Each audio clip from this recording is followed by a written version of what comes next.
And this era is not an era of talks, it's an era of action. Doing. Yes. That's why I say actions speak louder than words, because action brings results, but words brings abject poverty. If something is harder, you become harder, then it means you can beat the thing. Exactly. If something is very, very strong and you are stronger times two, what it means is you can annihilate the thing. Yes. If you are not up to skill and educated about the trend of technology, you are going to miss out on a lot. My dream is to be the richest man in the next 10 years. My dream is to build the biggest mansion in the world. My dream is to drive in supercars. My dream is to marry the richest man in the world. A lot of people have dreams, but not a lot of people have plans. There's a large discrepancy between dream and plan. If you have dream, you have to have plan, because it is the plan that will take you to the dream.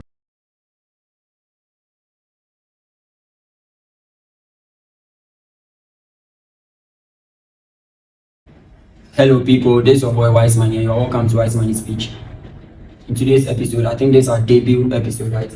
We've done other podcasts, we've done so many other podcasts, and I've done it with Joshua. Myself, I've done plenty other podcasts, but there are on other channels and other platforms. We've had invitations to certain platforms where we've spoken largely about certain topics. But this is our debut video we are making on our channel ourselves. This is your boy WiseMoney. I'm here with Joshua Kofi. This is WiseMoney Speech.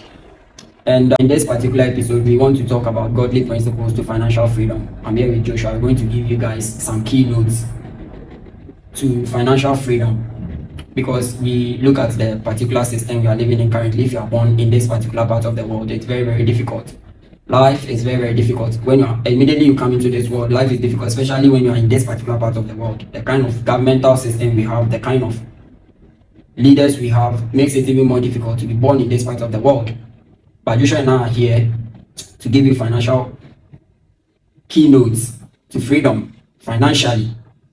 And we are going to touch on these points because we realize that people are now ready to join any form of group, such as Freemason, any form of group such as occult groups, just to make money, because everybody is tired. People really want to break out of penury.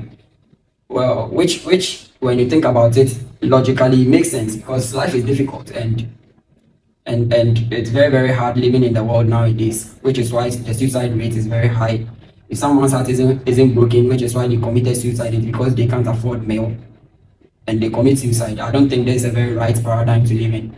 So I'm going to really talk about some of these things and give you guys keynotes that you can use to make money the godly way. Joshua and I are on the way. If we have not reached already, we are on the way. And we believe that sitting down and letting you guys know about some of the things we do, which have given us this leverage over life, to go a very long way to help you guys, and it will also go a very long way to fix the world. So I'd like to let Joshua give us the first key to financial freedom, and I'll come next with my point. Joshua. Thank you very much for the opportunity. You're welcome. It's a privilege. And my greetings to everyone watching us, either from your home, wherever you are. And it's my prayer that at the end of it, all of us will be enlightened more. That's right. That will gain insights from the Word of God and from principles of life. So I think our first major point will be hard work. Wow. Diligence. Yes. Because in everything you put your hand to do, you must do it well. That's right. And Proverbs chapter, I think 14 verse 23, it talks about hard work brings profit and mere talks bring poverty. Yeah. And this era is not an era of talks, it's an era of action. Doing. Yes. That's why I say actions speak louder than words. Because action brings results, but words brings abject poverty. Yes. So I think as a youth, you shouldn't entertain laziness. You should make use of every time you have profitably, efficiently, productively. You should also have a productivity plan for your week. You have a schedule for everything you are doing. If you don't even know how to go about this, you can go to ChatGPT. Right now, ChatGPT has come. Yeah, robots are now doing our work for us, which makes it even simpler. Yes, we have other AI tools like to-do lists. You can check them out. Maybe we'll put them in the description box to help people. Yes, so we must be efficient. Especially in this part of our world, you must be efficient. You must discipline yourself as if you are in a time shell. where if you don't meet the target, you're going to explode. Yeah. So I think that's our first point. First point, hard work and diligence, because you have to be diligent in all that you do. Yeah. In all things that you do, you must be diligent. I What do you think? I agree with you 100% because we live in a world now that a lot of people are very lazy. People don't want to engage in hard activities. But if something is hard and you become harder, then it means you can beat the thing. Exactly. If something is very, very strong and you are strong at times too, what it means is you can annihilate the thing. Yes. Life is very difficult and life is not getting any easier.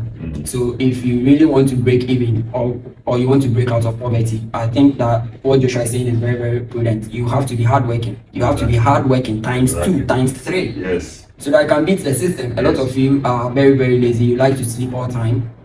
And sleeping all time won't break the shell of poverty. It will rather keep you inside of it. So I agree with Joshua 100% when he talks about hard work. Hard work is one of the ways to break out of poverty. Exactly. If you're out there and you're listening to us, you have to really make it your responsibility to be hard and tough. Life is tough, but you have to be tougher. The next thing we would like to talk about is wisdom seeking or mentorship. You have to seek wisdom or you have to solicit for mentorship. Exactly. I believe that in this life, everything you want to do, somebody has already done it. Every place where you want to reach in life, somebody has already reached there. There's no place in life people have not reached. There's nothing you want to do, someone hasn't already done it. There's a part of the Bible, I think in Ecclesiastes chapter 1 verse 9, it says that for that which has been done is the same which shall be done again. For that which has happened is the same that will happen again. For there's no new thing under the sun.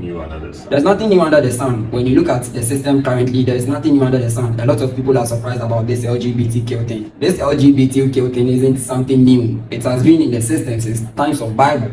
When you look at the Bible, when you look at the Old Testament, you realize that this is something people were doing already. People were engaging in some of these activities already. And today it is back because it used to be gone. Now it's back. But it doesn't mean it has not happened before. So when Solomon said that there's no new thing under the sun, he was very right. There's nothing new under the sun. Everything that you want to do in life, someone has already done it. Someone has already been there. If you want to be the greatest footballer in the world, someone has already been there. Someone has been the greatest footballer before. If you want to be the richest person, people have already been there. If you also want to be the best speaker, keyboardist, whatever, there is someone already in that, occupying that territory. And as humans, I believe we are territorial human beings. We want to take territories, we want to enlarge our horizon. One of the ways to do that is to seek mentorship. You have to talk to people who have already been there, people who have ideas, people who have beat the system to get to the place where you want to be. Exactly. And it comes with submissiveness. You have to be submissive, you have to be ready to listen. A lot of you out there are not ready to listen. You don't want to learn anything. Someone has the roadmap to a place where you want to reach, and yet you don't want to keep quiet and listen. If you really and truly want to learn and get to the place where you want to get to, find people who have already been there, people who are already occupying that position, and learn from them, which is seeking wisdom. So I believe that many of us out there are very poor because we don't seek wisdom. There's so much wisdom now dispersed everywhere, peppered on YouTube, peppered on social media. Like you said, chat GPT can give you a lot of ways you can use to make money the right way. So we are Christians, we belong in a church, and we listen to our mentors. We listen. Joshua has a skill. He has a skill. He's very skillful at the keyboard. And he didn't just plunge into knowing it. He had to submit himself to a mentor who taught him. Today he's making exploits. I'm also a very wonderful fashion designer. My fashion design brand is WiseMoney Bespoke. And I had a mentor who taught me. I'm still learning under him. And today, a lot of people bring contracts for me to work on them for them because I learned from a mentor. If you really want to be something in life, you have to really learn from a mentor. So that's another thing you have to put in mind. If you truly and utterly want to be a successful person the godly way. I think one thing we also have to add is education and skill development. So right now, as we talk, we just spoke about the AI thing, ChatGPT thing. So in this era, if you are not up to skill and educated about the trend of technology, you are going to miss out on a lot. Yes. So, and even in Proverbs 16 verse 16, it says it's better to get wisdom than gold and silver. Because when you seek gold and silver and you don't seek wisdom, you wouldn't have the ability to manage all these resources. You understand? So I think education and skill development is very, very important for Africa Yeah. in our current state. That's what we need. We need to up our game in our educational sector, because right now, even in our primary levels, nursery, primary to JSS to SHS, I think the culture of technology adaptation should be enhanced. You understand? Yeah. Yes. So I think that's one important point. Can you wrap up with the last point? Yeah, the next thing I believe that you can do, which is a godly way to financial freedom, is to have multiple streams of income. A lot of people just have one. Okay. A lot of people just have their job. Okay. They wake up from bed at 4. Depending on where you drive to your workplace, you wake up at 4 and you go to the workplace. Work starts at 8. Okay. And then you work from 8 to some places work starts at 8:30, some places starts at 9. So you work from 9 to 6 or 9 to 5. And this is the monotony from 9 to 5 every day. The day your boss tells you I can't work with you anymore, you come back to the house and you rot in penury. I don't think it's a very good paradigm for an individual to have just a single source of income. If you really want to break out of poverty, I think that it is very propitious for you to have multiple streams of income. When we talk about multiple, we see a lot of people don't understand this, but if I add 5 plus 5, that is 10. But if I multiply 5 by 5, that's 25. So there's a very large difference between 10 and 25. If you have multiple streams of income, what it implies is that your income is also multiplying. A lot of people's incomes don't multiply. It's just starting at one digit. If you are earning a particular amount of money at the end of the month, that is all you are earning throughout the year. And it is not a very good thing for you to do if you really have the mindset of riches. If you have the mindset of riches, your streams of income must be multiple. It must be many, it must be plenty. You have to manage a lot of things. That's why you are born a man. That's why you are born a woman. You have to manage a lot of things. You have to manage an empire. You have to have that mindset. Even if you don't have the means, have that mindset, because it is where it starts from, the mindset. You have many different places where you are earning. It's a very, very good thing. Even if you don't earn much, once you are earning from different angles, it's a good thing. The Bible even said it, I think in Ecclesiastes chapter 11 verse 2, it says that invest in 7 adventures. And I say unto you, invest in even 8, because disaster can fall. You don't know when disaster can fall. A lot of you depend on just one stream, and when disaster falls or when disaster ensues, that is your end. It's not a good thing to do. If you really and truly want to break out of poverty the godly way, you have to have multiple streams of income. Someone will say that, okay, so if I want to invest or invest in multiple streams of income, what should I do?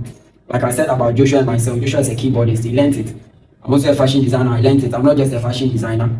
I also work in offices. I work as an administrative assistant in a church office. I also do other things. I do sales. I buy and sell products.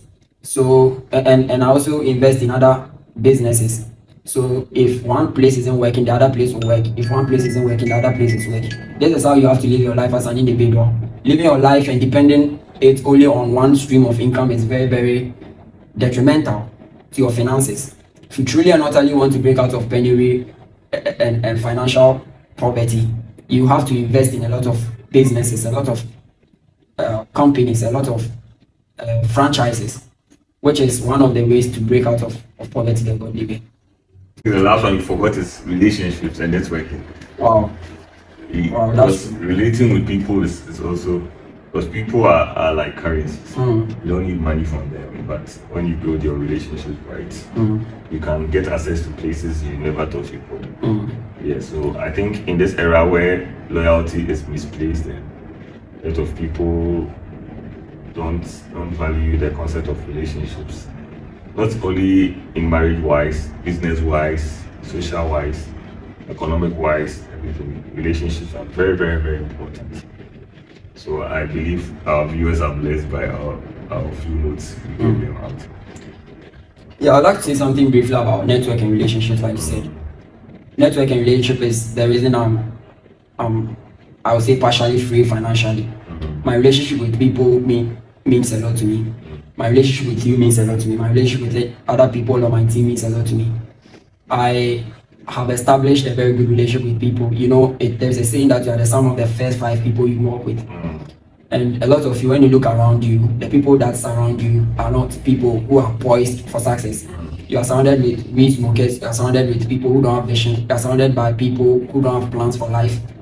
and you say you want to be rich, it's impossible. I mean, if you truly want to be rich in life, you have to surround yourself with people who also are up to the task, who also are on the same journey. So anywhere you want to reach in life, whatever it is, if you truly want to reach there, you will surround yourself with people who also are on the same mission, because then you are now going to have information about the journey. You are also going to have motivation from the people. If by any means you lack motivation, because all of you are going to the same direction, you'll be motivated. A lot of you don't understand this, but we sit here and we talk about this topic. It is not light. You don't have to take it lightly. The people you surround yourself with is very, very important. I'm here today because because of my friend. Imagine I was befriending someone who didn't have a vision in life, who didn't want to reach anywhere in life. That is where I'll be. Today we are seated here with this camera on us, and we are talking about all these things because of how fruitful our relationship has been. So a lot of you out there, if you truly want to make it in life, you have to surround yourself with people who are on a mission.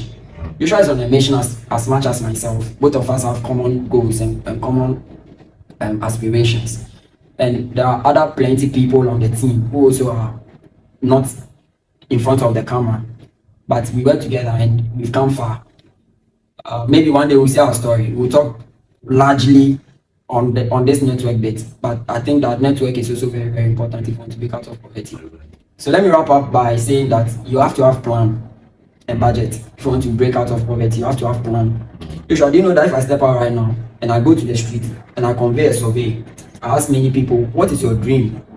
I'm going to get a lot of people telling me that, okay, my dream is to become this, my dream is to be the richest man in the next 10 years, my dream is to build the biggest mansion in the world, my dream is to drive in supercars, my dream is to marry the richest man in the world. A lot of people have dreams. And people's dreams really sound very plush and opulent. But not a lot of people have plan. Because there's a large discrepancy between dream and plan. A lot of people have dreams, but not a lot of people have plan. If you have dream, you have to have plan, because it is the plan that will take you to the dream. Exactly. When we live here, we have places we are going to. When we turn off the camera right now, I have another meeting I'm going to. I just received a call. I have to be somewhere else. And before I come and sit in front of the camera, I received a call. I have to be somewhere. Now, as we are making this podcast, I just had a call again. Yes. I have to be somewhere. And I have plans for the month. By the end of the month, I'm supposed to achieve it. So I've made plan for myself by the end of the year where I'm supposed to be, the amount of money I want to see in my account. If I don't reach that echelon, I'm going to beat myself up for it. Not a lot of people have this mindset. If you truly and utterly want to break out of poverty, you have to have plans. Your plans have to be vivid. You have to know where you are moving from where. Each and every day you have to have in mind how much you want to make, how much money you want to compound. A lot of people don't truly beat themselves up. They are not self-accountable to all of these things. But if you are self-accountable, you have plan for your life, strategic plan for your life as to how you can reach your dream, then that's a very good mind frame to operate in. But if you are there and you don't have this particular mind frame, you are just there waiting for life to happen to you, watching in utter sky, waiting for God to do something. God is also in heaven watching you and saying that I've given you all this genetic disposition and I'm waiting for you to do something with it. You're waiting for God to do something for you. God too said, I'm waiting for you to also do something with all these gifts I've given you. But a lot of people are sitting at home, not doing anything, not having plan for their lives, and it's very, very crippling. You have to have plan, you have to have vision, and the plan will take you to the vision, the plan will take you to the dream. I think one day to talk about these planning budget, because we have something called prioritization matrices and a whole lot of. Wow. One day we'll talk about it. I think how to prioritize your decisions in life and all that. Okay. So I think there will be more content we can roll out for our people. Yeah, we'll re-watch this particular podcast and see what content we can pick out of. You can also leave a comment in the comment section. Tell us what you want us to talk about. And we'll come back next time in the next episode to address them. We'll be doing our best to make time out of our busy schedule to come your way with some of these content to help you and to help ourselves also. It's an honor having you watch us while we talk about some of these things. I believe that one day we'll come your way again with other interesting episodes. You should have any last thing you want to say? I think I'll say they should remain blessed and keep on. Don't give up. Yeah, whatever you are doing, be diligent with it. And I think with consistency, you will see results and enjoy the fruits of your work. Peace out. Thank you very much. Peace out, guys. See you again next time.